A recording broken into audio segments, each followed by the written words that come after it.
You've told me some tricks of the trade, and I think they're fantastic because we were doing it all wrong. Like pretty much everything else you've seen here today.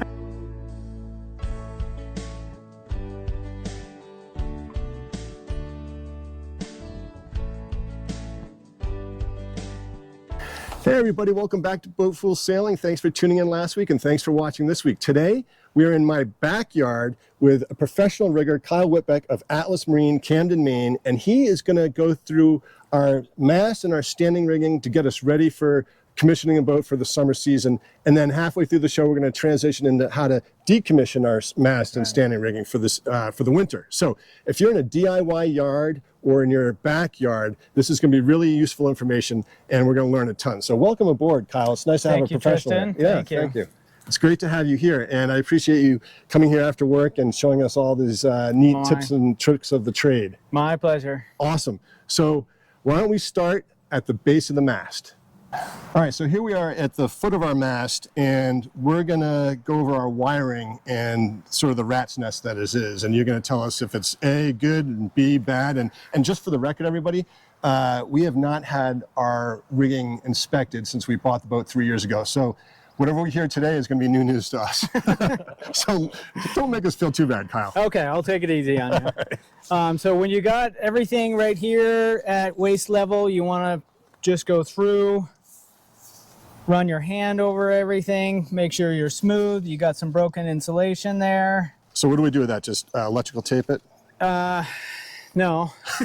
I mean, it'll work for a year, but okay. You know, it's this piece of wire doesn't owe you anybody anything. Okay. So it's probably time to start thinking about pulling in a new wire. All right. Which sounds terrible, but it's can be relatively easy. Okay. It's not terribly expensive. Depending on what lights you run, you can reduce the size of the wire. But, you know, when you start playing that game, you probably want to get somebody who's a little more familiar with electrical involved, just so that they can help steer you in the, you know, in a direction. And does that mean switching over from like 12 volt to LED? Yeah, if you're running incandescents, you're going to require a little, you know, there's a voltage drop. You know, this is not really high enough for anything like that, but it's always something to consider when playing with 12 volt stuff is voltage drop. Okay. So you want to take a good look, make sure your penetrations aren't sharp. Make sure, even though your wires don't move much, when you're stepping and unstepping, guess what? You're moving wires, you know, and if you have sharp stuff in there, it's going to change. You're going to start working on your insulation. Okay. Take a look at your conduit. All right, so we have a conduit. So you have conduit. What's the benefit of that? Well, first, it captivates everything, keeps everything bundled neatly. You don't want to have loose wires in your tube. You got ropes going up and down. Yep. And if you know, somebody lost a halyard at some point and they got it back in there and it accidentally got on the wrong side of that wire and you don't know, that halyard is eventually going to chew through that wire. So it not only contains it, but I imagine it helps with the slapping inside your mast at the mooring. And, exactly. Yeah, okay. Yeah, exactly. So you want to just keep an eye on your conduit fasteners. Okay. And that's usually, you'll see a line of rivets. Okay. Down your spar. And those, you know, you got quite a few rivets on the mast. Yep. So most likely, you can kind of see the condition, you know. What are we looking for, like rust or? Well, hopefully they use stainless. Yeah. You know what I mean? But occasionally you'll find somebody who didn't really care and they just popped a steel one in there. Yeah. You will know very quickly that you got a steel rivet. Okay. And if you know, spontaneously have a clunky mast, you know, it's usually an indication that you've lost a rivet somewhere in your conduit and you need to address that. Okay. So our roller furling system here looks a little older. And do you recommend, what do we check on this? We grease it up? And what sort of grease do you recommend for this? This is Selden Furlex. Yep. Yeah. And of course, everybody has their own grease. Okay. Furlex makes their own grease. It's usually best to stay with that particular grease, just because if you call them and say, I have a problem with that, and they're like, oh, well, what grease did you use? The first thing they're going to say is, well, you shouldn't have done that. Between you and I, and it's grease is kind of grease. Okay. So for the most part, we used a red grease. You're going to be a spray red grease. You're going to be okay. Okay. I mean, you want to just move stuff. Yep. If you hear something that doesn't sound like it's ball bearings, you've probably got some loose pieces in there, and that's going to be something that's going to slow you down when you go to furl. Okay. It's all ball bearings these days. It's all ball bearings these days. That's right. That sound okay to you? Yeah, it feels all right. All right. I mean, that's the other thing is sound and feel. Yep. You know, should if move it freely. Feels chunky. Yeah. Those ball bearings are probably not round anymore. Okay. When they don't get grease, they don't roll very well. They skid. Even if it's momentary. And it'll wear down the side. Momentary this year, it's momentary next year. As you go on, that flat spot develops. And soon it's a square. And soon it doesn't get past that flat spot. It just skids the next ball down. You know what I mean? Yep. So it's and then the system breaks down. Exactly. Okay. Exactly. Interesting. All right. Good to know. So in the worst case scenario, grease is grease.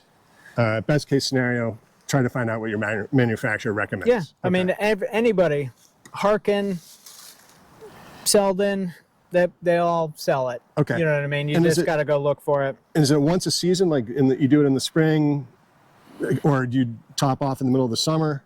No, it's you know, this Furlex grease is pretty durable. Heavy stuff. Okay. So you should be good. You know, it's always good if we had used Furlex grease. It's always good to just do a check. If you don't like something, just grease it. Okay. You know, if there's something indicating to you that it's drier than it really wants to be. Okay. Just grease it. And don't forget to do your top one either, because that's also needs to be greased. Yeah, top one's important. Anything that turns needs to be felt. Yep. In action.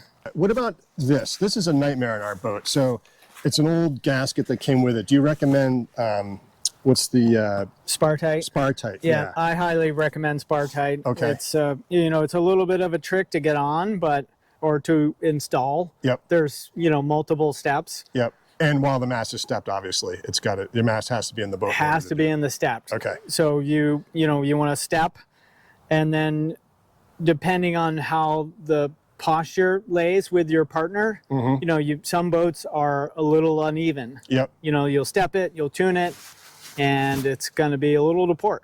Right.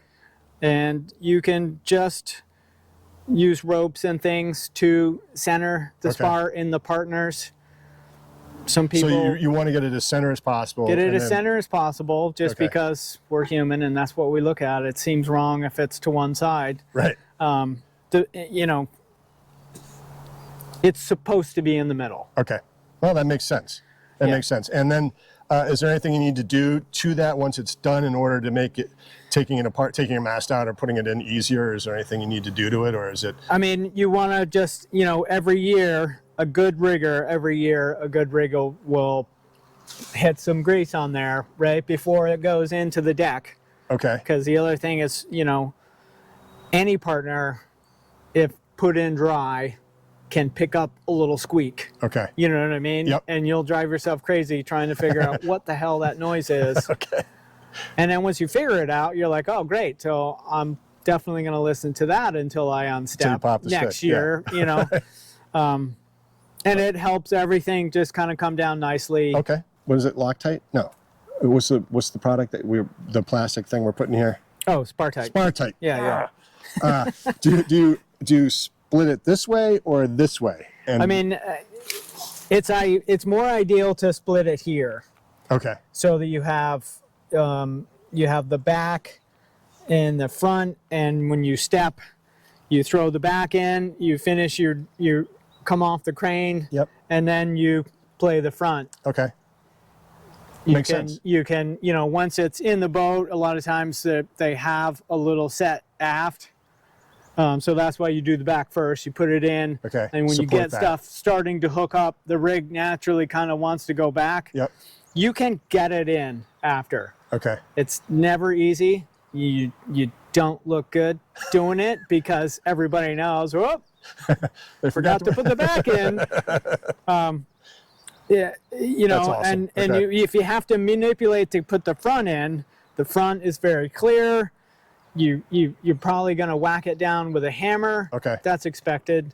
But you have halyards to manipulate so up above. Move the mast as you need to get it in there. You can, you can tie to the cleats and things on deck if you need to move specific ways. It's all a little easier. If you get the back in, you're golden. Yeah, that's good.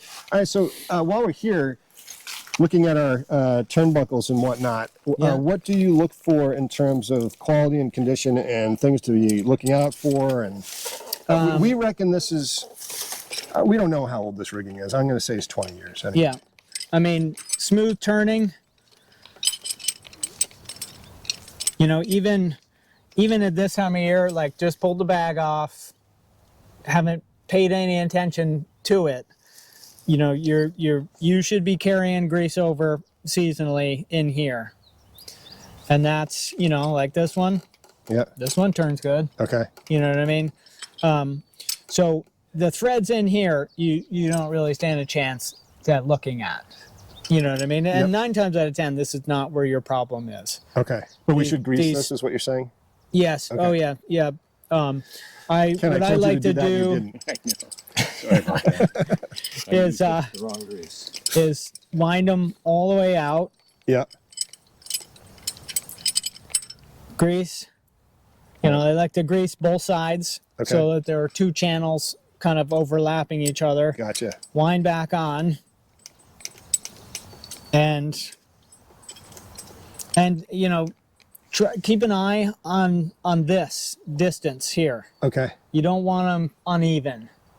You know what I mean? You don't have to count threads. But you want to just, be pretty close. In terms of when you're leaving it or when it's on the boat? Well, because when you go to tension your rig again and you have unevenness top to bottom, you're going to get to your tape here and you're going to have room there. When you mark, that's where it was. So you always want to strive to get back to where it was. Exactly. Which is precisely why we marked them with tape. And the other thing to look at too with older rigging is your corrosion under here, corrosion here, because this right here is where all this load is going to come down. This piece of steel right here. If this parts, this pin is coming out. You know what I mean? So a lot of times, you'll see some of that corrosion and degradation the most here because this is where the highest load is. Right in this pin. If you imagine 2 lines coming out like that. That's how this toggle was engineered. So you want to just kind of pay close attention to the loaded area. Is this a surface corrosion that you're seeing here, or is that most likely? Yeah, most likely. So should we clean that up to prevent further corrosion, or? I mean, it'll make it. It's not gonna make too much difference. But it's gonna look nicer. You know what I mean? Hey, image is everything with us. So it's not gonna make it stronger. No, but But would it reveal anything if we tried to clean that? That is a great indicator. Like if you find lines that you can't make disappear. It's a great way to spot stuff. Dye penetrant is another way to do that, but this isn't a plug for dye penetrant, but it tells you how deep things are. A lot of times you see something and the dye penetrant didn't show you that. Okay. You saw it with the naked eye. Yep. So, but it will tell you, you know, how deep that crevice corrosion is. Okay. And that's when you get into trouble. So, not to put you on the spot, but on a scale of 1 to 10, what are we looking at here? 10 being we need some new gear, 1 being you're okay for a while. 10 being the worst, 1 being good. Yeah, no, you're. What's the number for average? 5. Yeah, no, you're pretty average there. I mean, it's, you know, it's an endless game when you dive headlong into stuff like. So does any of this come into play in terms of like our intended use of the boat is just some coastal cruising? We're not working it hard. We're not looking for force 10 conditions. We're just, I mean, we don't want to lose our rig no matter what. Yeah, exactly. But if I told you, hey, we're about to do an offshore race, you'd be like, you might want to. I mean, it's kind of funny, you know, boats in the Caribbean are it's a little saltier. Yeah. And it's much harder on boats. Yeah. I think obviously this boat has been around here for most of its life. Yeah. And I think that is, you know, by the looks of this rigging and the swedges, like I can't tell you it's not going to fall over, but I can tell you that it's. Can we have you sign something? No. So, all right. So, yeah, and that's another point I want to bring up is that this mast is out of the boat for basically, you know, 8 months out of the year. Right. So, I see a lot of people down at, you know, various marinas leave their masts in. Is there a benefit for taking them out versus leaving them in, or is it beneficial to leave it in? The benefit for taking them out is, you know, like you'll break up the toe jam between the cabin sole and your mast. Yeah. You know what I mean? Like for the viewer, this is what caused this little corrosion here is the floorboards that connect around this over years had collected a lot of muck and filth and it caused that corrosion. Yeah. But not to a point where we need to chop off the foot of the mast yet. No, not yet. No. But the other benefit is just turning these things. Yeah. They're supposed to turn. They're not supposed to sit there static for, I mean, you want to turnbuckle. You want to have some grease go bad on you, you leave it for 10 years. Okay. You know what I mean? Yeah. You could not change that grease and turn that turnbuckle. It's still going to be better than that turnbuckle sitting static for all that time with the grease just dying inside of there. All right. Well, that's good information. Taking stuff off and moving things and making them work a little bit is, you know, it's and just that's something you can do carefully. If your mast is left in over the season, you can undo a turnbuckle at a time. Absolutely. There's nothing with this mast sitting in. There's no reason why you can't go after some of these screws. Yeah. Okay. It's not holding anything up. Right. So it's how motivated you are to tend to things. Well, and that's sort of what we're about is we're trying to encourage DIY sailors to take care of this stuff yourself. And in many cases, you're not paying an arm and a leg to have it fixed every 10 years. Right. But so, okay, so now let's look at our standing rigging, the shrouds. Sure. And if you're looking at a boat or you have a boat, it's good to, I was told to rub your hands down with a cloth or something and see if you pick up any barbs. Did you feel one? No, that's obviously very good. We have a little separation on a strand. Okay. And what that may be an indication of is, I don't know if you can see that. I can see it. I can see that right there, yeah. That may be an indication that one of these strands is not quite locked in as some of the others. So it's like 3-strand rope. It's gonna clock as it gets loaded up. These aren't any different. It's all in a warp. So and that may just been from the factory that way. Okay. Also, you know what I mean? It's not always an indication of trouble. This, you know, broken strands, like you were saying. Yep. Look for barbs. Yep. Anything like that. I mean, the other thing too is, you know, you want to try and get after that stuff, because as you take your rig off, if you got some meat hook on there, it's you want to make sure it's not lethal for your standing rigging, and B, you don't want to have it tear a sail or tear your hand. Yeah. So, but that's very seldom will something jump out of this stuff like that. Okay. More of a smaller diameter, probably. Well, the like working cables, 7x19. Okay. Stuff like that. Okay. There's way more strands in there. Okay. And that's more, it's more flexible. All right. 7x19, but because of that, it tends to be used for things that where it's going to eventually wear and snap. And, yeah, exactly. Centerboard cables, it's a big one. They do a lot of 90-degree turns in there. That makes sense then. I mean, it's or maybe on good your quality and, stuff. on your quadrants it's like all that. There's hard turns. Yep. There's always moisture down low in a boat, so you got a lot of things working against it. Yep. All right, Kyle. So now we're up near our spreaders. What should we be looking at up here? You want to just take a peek to your wire, make sure everybody is laying nicely. You want to look at corrosion. I see something like right there. Yeah, that's a good spot. And you want to just, you want to like pop it off, get it off the rig. And then I thought I had one, but I don't. It's a little unitizing pad, and it just polishes metal. Okay. And it will clean this up nicely. It'll show you, how hard it is to make that go away. Okay. Well, thanks for nothing, Kyle. Yeah, well, sorry. But, it's good to just kind of pull pins. It's always a pain in the ass to get cotter pins Yep, I can see back that. in this side. Yep. But it's not impossible. It's not something you have to rush. Yep.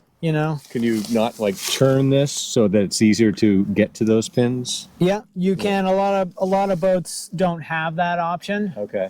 So you kind of just Gotta feed it in. you get your Needle nose in there. Nip-X pliers in there, and you just grab a leg and you hold this side. Okay. And you can just gently turn up, and it's not impossible. Okay. It's And like you said, we've got pain in the ass, we've but got we do the option A where those swivel, so we might have better access if we turned it down or up. right. And what about rivets? These? I see some corrosion here. Is that a concern? Yeah, no, these are probably 308 or not 308, 304. 18.8. What does that mean? It's just a lower grade. It's not 316. Okay. So it's stainless, but just not It's a high stainless. It just has more iron in it, which makes it harder. Yep. Which is a benefit to you if you obviously want this thing to stay on the mast. Yes, we do. 316 is better in corrosion resistance. Okay. That's But the not trade-off. necessarily as strong. Okay. It's not necessarily as strong, but Okay. but you're obviously okay here because nothing ripped off. So before we move on, just quickly, we had. Oh no, we'll talk about that when we talk about decommissioning. We'll talk about mice. okay. Yeah, watch your step.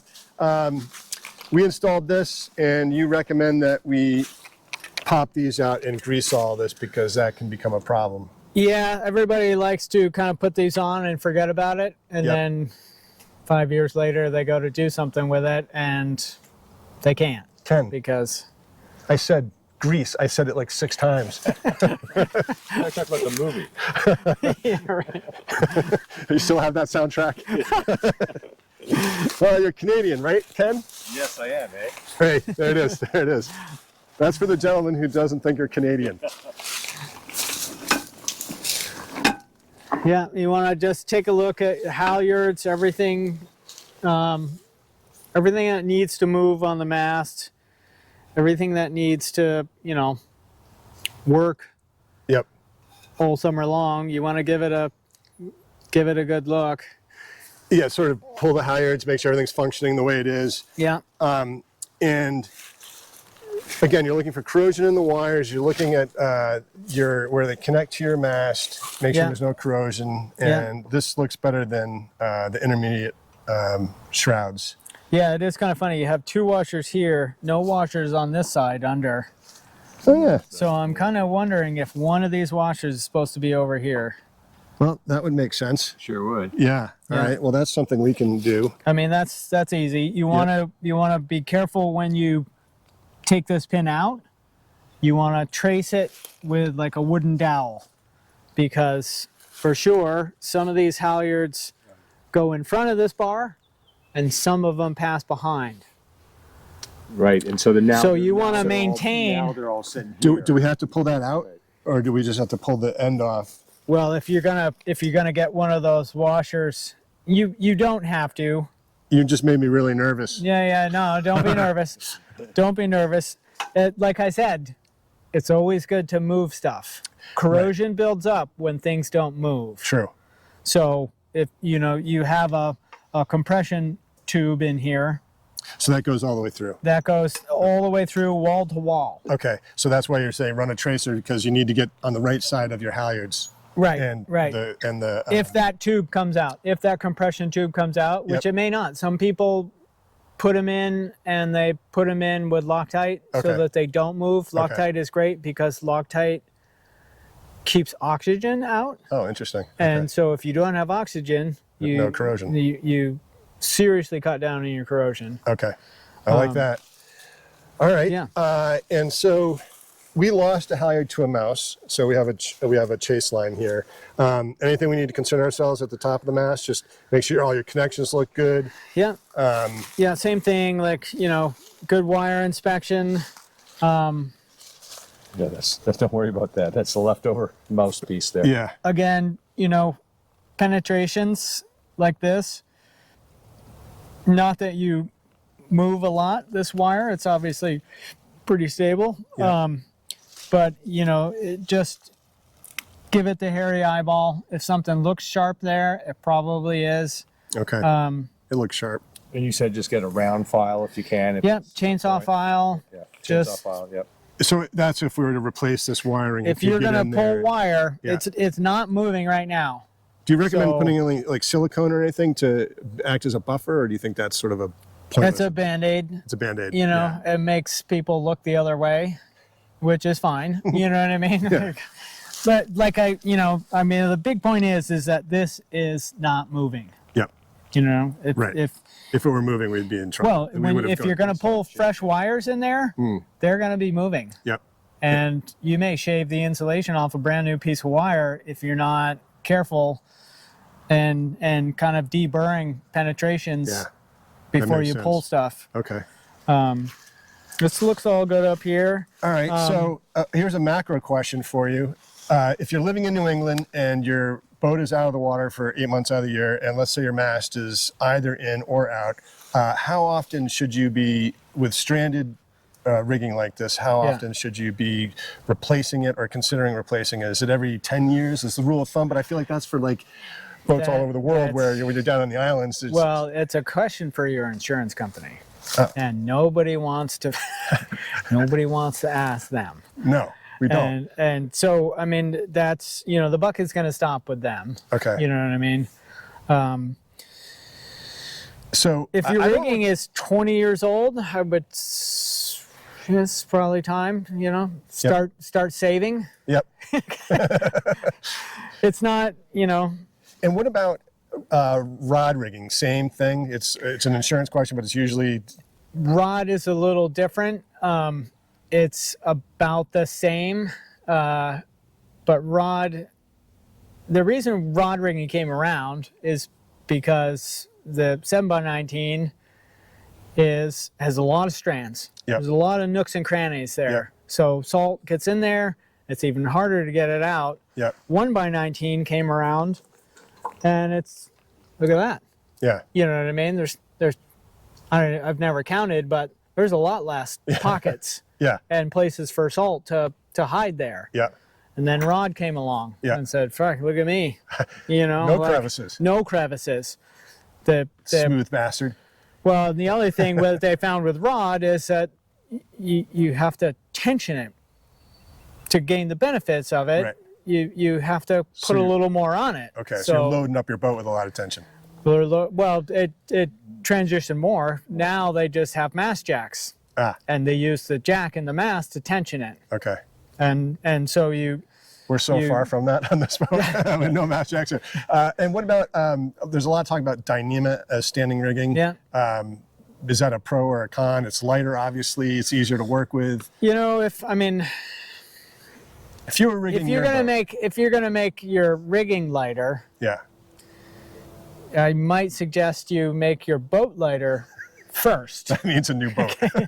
Well, and that's kind of where people get with it. You know what I mean? If you have like a high performance catamaran that started its life pretty light. Yeah.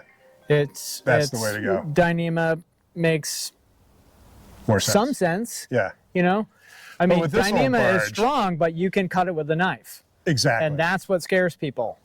That would scare me, frankly. And scares a lot of people. And people use it as lifelines, and I understand it's strong, but again, something sharp hits that, it's gone. Yeah.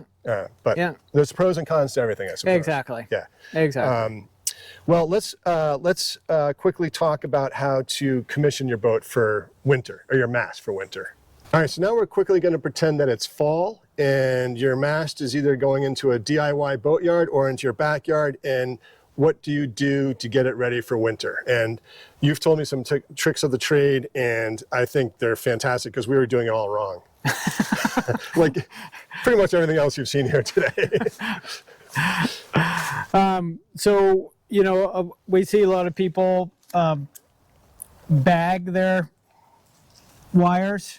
You know, it's raining. Yep. All this stuff was dry 2 weeks ago when I was in the boat. It wasn't getting wet, so they, you know, a little bit of panic sets in. Oh, we should cover that. Yep. So they bag it and they, you know, do all the other stuff, and then comes time to take the bag off. They're like, oh, screw it, I'll get it in the spring. And then when they come back in the spring, that bag is full of water, and all these connections are in the bottom of the bag. Corroding. It's not as good as you want it to be. You think you're doing the right thing, trying to keep dry, but moisture can get in there, and it doesn't even have to be standing water. Just be a little moisture in that bag, and it's going to start its work on corroding. Exactly. A little dielectric grease in the spring goes a long way. Okay. It's pretty common. It's a conductive grease that. It's a conductive grease, and it lasts a while. Okay. So, you know, using that on a regular basis helps for. I also told you to fall. do that, Ken. And we have failed to put the grease on the wire ends. Okay, and we obviously had a mouse issue. It chewed through one of our halyards, and so what we have found on the boat works really well is, what is it, Ken? It's essential oil. Oil. Peppermint oil.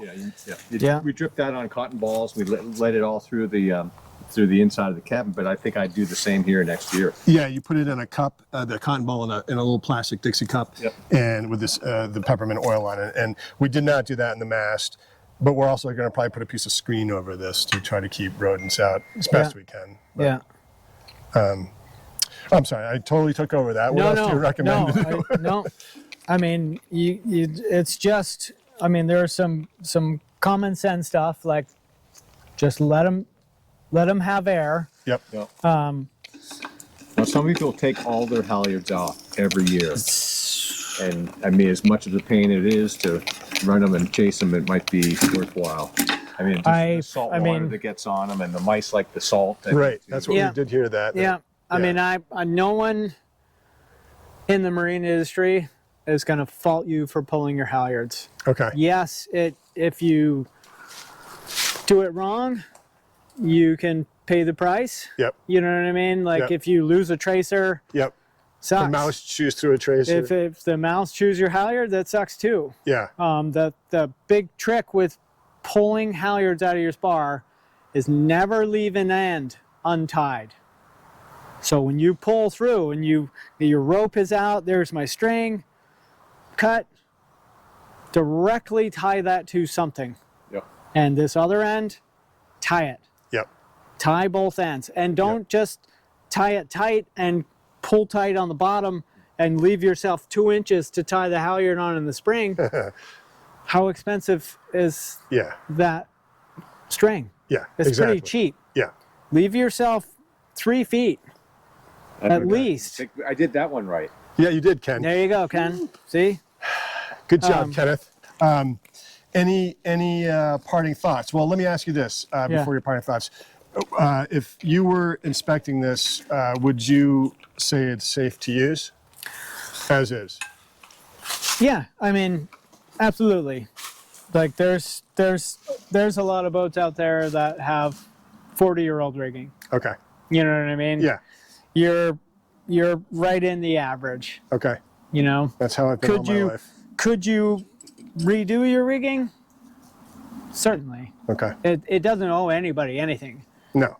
20 years. I mean, the service has not been terribly hard in that way. You know, we're right. Seasonal sailing. It's seasonal sailing. It doesn't see. Could be 2. Right. Right. Exactly. And the big part is that nobody really knows. Right. You know what I mean? This is not talking to us much all here. Okay. And that's where, you know, your corrosion is going to do the talking. Okay. And, you know, you don't have huge nasty cracks or staining, you know, the deep staining that you see sometimes, you know, is a problem. All right. Like, nothing alarming. Nothing alarming. All right. Well, any final thoughts for us for those DIY sailors? They shouldn't panic. They should just go slowly and look at things. And if it's not on the boat and it's on the hard like this and down on Sawhorse, it's a great time to take a look. Exactly. Exactly. You know, a lot of times your intuition will tell you if something looks bad, it might be good to bring somebody in Call a professional and have them take a look at it. Okay. Because sometimes you're wrong. Sometimes you're like, it's fine. Right. And then blows up in your face and you're like, whoops. Should have called a professional. And somebody says like, well, I could have told you that was bad. You know what I mean? Right. And to establish a bank account during the winter. Right. Exactly. Yeah, so when you take it down in the fall, inspect everything and start saving. If you need to make upgrades over the course for the next season, you can save over the winter. So well, and you start to create like a relationship with that. You know what I mean? Wow, that's really way more corroded than I remember it. Yeah. You know, you might look closer at it and say, why is that so rusty now? It wasn't so rusty before. And maybe take pictures if you see suspect areas and document it. It dates it. It does everything you want. Yeah. It's good to just keep an eye on things and see what next year looks like. All right, well, we're going to put Kyle's information in the description below. So if you have questions about your own rigging, you want to consult him or get him to come out and take a look at your standing rigging and your mast. If you're local, that'd be fantastic. Otherwise, Kyle, thank you so much for your time. That was really useful. I mean, we learned a ton. I feel about average about my mast. Our mast is about average, but I feel like we've learned a lot, and we really know what to look for, and I think that's tremendously useful. So, hey, thanks for inviting me over. Yeah, that was a lot of fun. Thank you. Yeah, no, thank you. All right, everybody, thanks for tuning in, and we'll see you next week, and we really appreciate your support.